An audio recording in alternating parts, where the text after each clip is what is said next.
Hello and welcome to the Wixoss Diva Live Episode 7 review. I'm Callan. And I'm Honey Panda Bunny. So, for anyone that was drawn in by last episode's hinting of the dark elements from the prior series, I think it's understandable that they would come away somewhat disappointed. But as I said in the last episode review, I mostly kept my expectations tempered, as I didn't necessarily think they would commit to it. So I came away from this episode mostly fine, although I will admit that there are some issues with this episode. I'll be honest, and I was a little disappointed in this episode. It felt awkward at the beginning, and though the ending was somewhat satisfying, I couldn't help but feel put off by a lot of the beginning portion of the episode. There are definitely some questionable decisions in regards to the direction, but for me, I don't think it overly negatively affected my overall enjoyment of the episode. And I thought they actually did a fairly decent job of taking the more darker aspects that they had hinted at in the previous episode and merged it with Diva's more lighter storytelling. But I also did notice as well that during the second half that the animation was particularly poor, notably in the Diva battle. For me, it was really starting to pick up the anime itself, but this episode, as I said, left me disappointed. But I did enjoy seeing characters interact without Sangha actually being around. I think it opened up for a lot more development. I really liked that it let Rei and Madoka actually have a talk and be able to clear things up and be able to see those two characters develop without any of the side characters being involved. Yeah, so let's get into that. So after the flashback with Rei and Madoka, we get straight into their battle, and it is just a regular battle, which isn't necessarily the problem, but we don't really get a feel for the battle despite how important it is, because No Limit's song is on the line, but it's not really given the gravitas that it deserves. Madoka supposedly gains the upper hand when Sangha arrives, and then when Rei does actually end up defeating her, we only see how their faces react in terms of concern while she's putting down the cards that we can't see. I think it does remove a lot of the impact of what's happening. They cut away to the board, but it's hard to get a feel for what's really happening, so we have to mostly rely on the characters' actions. Even Rei winning feels a little bit anticlimactic, but there was some shots that I did actually really like, such as Madoka when she's holding the cards, and then when Sangha does arrive and she's wrapped herself around Madoka, in a way mirroring her manipulation of her. They both had these walls that they kind of put up, and it was really interesting to see them play the game rather for emotional stakes over physical gameplay. However, they both commented on each other's playstyle, which I thought was really interesting, in the way that Rei was like, "Oh, I taught you better than this, Madoka," and Madoka being like, "Oh, well, I'll show you just how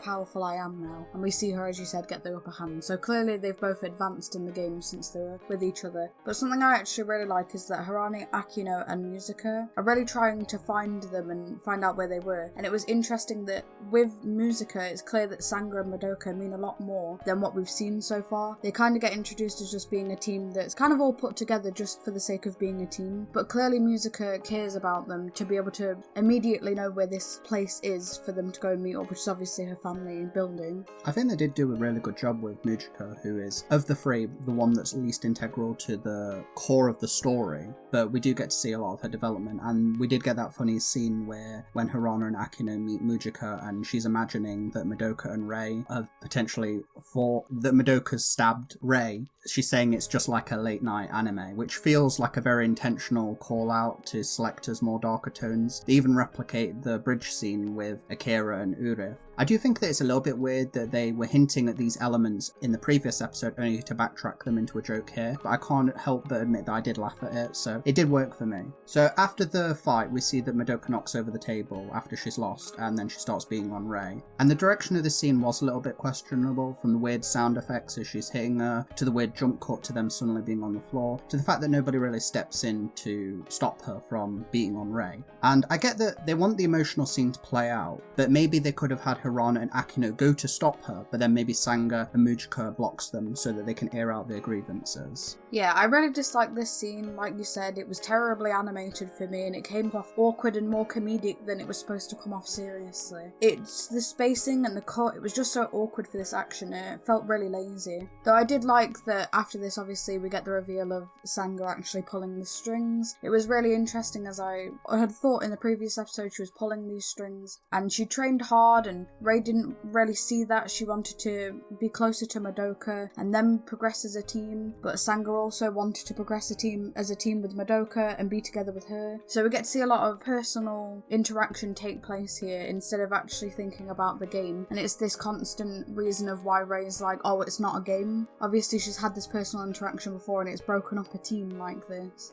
in my opinion, I didn't think that the animation was particularly bad here, just the direction was a little bit off. I sort of get the idea that Rei is letting herself be hit because she feels that this will make up to Madoka if she can air out her anger. And despite the issues that I did bring up, there was actually this really nice subtle, there was a couple of keys of a piano playing, and I actually really liked that with the OST where it was playing nicely against Madoka breaking down and Rei solemnly apologising. And yes, as you said, we do find out the truth, that Rei saw that Sanga, she wasn't taking the Diva battles as seriously. And in a way, this mirrors the first episode where we see Rei a very similar conversation to her team in episode 1, so I did like the callback there. And then we see that Sanga only joined just because she wanted to be close to Madoka, and Rei was aware of her feelings. In response, she tells Rei that the two of them couldn't keep up, and Rei, who feeling that she's been too hard on them, leaves, while in the meanwhile, Sanga obviously lies to Madoka, telling her that Rei had abandoned them for being weak. And Sanga's reasoning was that Rei was trying to get rid of her first, and as Rei had seemingly always abandoned her teams, she was just trying to speed up the process. She even calls it a prophecy.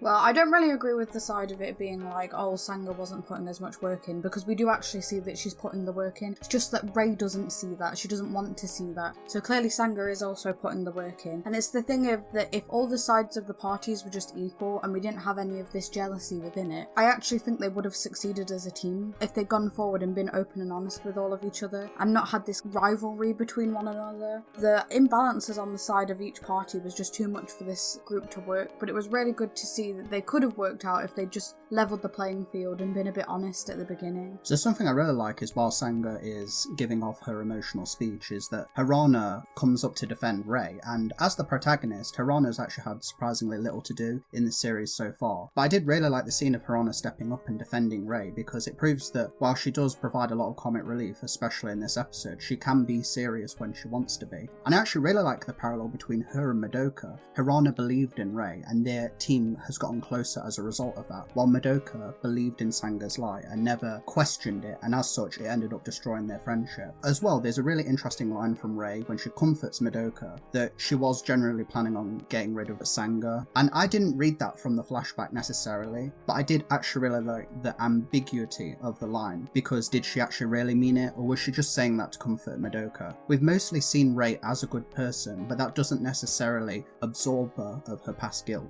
Eventually we got the apology on all sides and they kind of moved forward and accepted one another, even on Sanga's side as well. We got Mujica, oh no, wait, you're part of our team, you're not allowed to go anywhere, we're all in this together kind of thing. And it was really nice to see that all parties made up and they're going on to see each other as kind of rivals, wanting to show each other how much better they are at the game than what they were previously. I agree with you that I actually really did like it, but my slight issue with it is that it did feel a little bit too quick because they come to terms, as you say. Even Sanga, who caused this breakup with years of sore emotions, is very quickly forgiven by Madoka. But the issues that were brought up in the past episode, it just feels that it's too quick to get resolved. And this isn't even the entire episode, this is all done within the first half. It does feel a little bit unearned and it could have been fleshed out a bit more for me. I did like what was here, I just wished it encompassed more of the episode. Maybe if in this episode we had Rei and Madoka, and then in the next episode it was dealing with Sanga and then diagrams repair. Yeah, I actually really liked Mujica in this episode. After everything's said and done, she goes on to support her team and she saw how feelings could get in the way of being a team before, and she nips it in the butt immediately, saying no more personal matters when we come to the battle. It is not a game,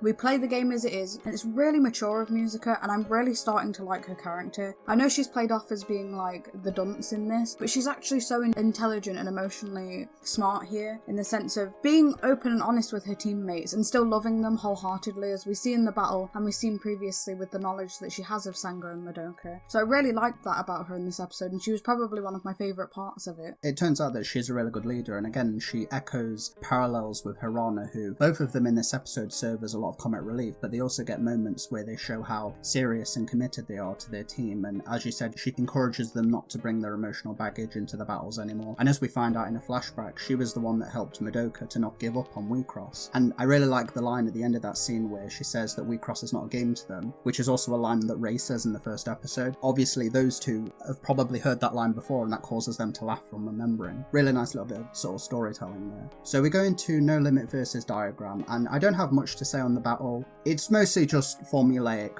It's showing the conclusion to the growth that they had in the first half. And I will say that though, this is where the animation for this episode really tanks. I mean, Diva Alive, it's not had the greatest animation to begin with, but I can mostly look past that. So if the animation is this bad for me to notice, that's pretty bad. Pretty much every shot has someone who's off model or it looks really janky. And what makes it really noticeable is that they'll linger on it even when they're talking. There's even a shot in the crowd which is literally just 2 frames of animation. So hopefully this isn't a sign of what's to come. The battle was alright for me. I enjoyed the fighting between the teams for the most part. The members were all equally involved, which was something I really enjoyed. Instead of just having one-on-one, we got to see everyone fighting all different kind of techniques, which was really nice. I liked that we got good use of growing here. We got to see all of the growing here, and we got to see stopping attacks, and you know, it felt very tactical, and I really enjoyed that part of the play here. Obviously, as you said, it was a bit off model and some of the animation didn't look really janky, but other than that, it was an alright battle for me. I did like that Mujica was taking pride in her teammates, complimenting them, and they were obviously responding to that. We also get Mujica returning the favour to Hirana and getting her name wrong, which had happened throughout most of the episode, which I thought was funny. And my favourite, probably the highlight of the episode, was I really like the Rei and Madoka clashing, which I thought probably the best bit of animation, and it was really nice as a nice conclusion to their story. One part I actually really disliked animation-wise is Diagram's piece. I know that they're supposed to be dancers, but it looked more like a circus act than an actual dancing act. It felt really awkward and really out of place for me. Yeah, Nightmare Step was probably the worst piece team finisher animation we've seen so far. So it's like Sanga and Madoka and they're dancing awkwardly on Mujica, and the characters look really bad, and the animation's also not great either, so I'll agree that that's also a negative. Fittingly, at the end of the episode, Rei is the one that manages to save No Limit, which feels appropriate considering the episode. And I really liked we seeing Diagram lose with grace. You see that Sanga is particularly at peace with herself. Madoka's just happy to have come to terms with Rei, and there's no hard feelings and all these bitterness, it's just washed away. It's a bit of a rushed conclusion, but I do like the conclusion. I feel like there's a lot to come, and that's why this feels really rushed, for me at least. There's a lot to resolve, and there's a lot that's already been set up that we need to finally come to a conclusion to. So it's just a shame that this problem that came here just had to get resolved as quickly as possible. So after 4 episodes of build-up, we do finally get No Limits Diva time, which is called Glory Grow. I think the song for me is pretty forgettable, I don't really remember it, but I was surprised at how good the CG models looked. I was really impressed. It's nowhere near the current Love Live tier level, but I thought they moved really fluently, and at times they looked even better than their 2D selves. It's a little bit disappointing that we didn't get a full performance, but I did really like that this was in the ED so that it didn't cut into the episode's runtime. Yeah, I thought the song was okay, but it was pretty good that we actually got to see it live. I mean, I was under the impression that it would just cut to the ED like it does for most of the girls when they're going to do their live. So actually being able to see it animated and them singing was pretty cool. Like you said, 3D models were alright, they felt good when they moved, and they never seemed to be off model, so it was really, really nice to have that. I think another thing as well is the choreograph was simple, but it was effective. Flowed really nicely, and I think it's helped by the fact that there's only 3 of them as well. So overall, I thought this episode, despite the fact that I've listed myriad of problems, I actually didn't hate this episode. I'd maybe a little bit disappointed with the awesome cliffhanger that we had in the last episode, but for the most part I was fine with this episode. Probably in this middle portion my least favourite, but I still think it was better than some of the earlier episodes that we had. So thank you very much for listening. Thank you very much. Until next time. Bye bye.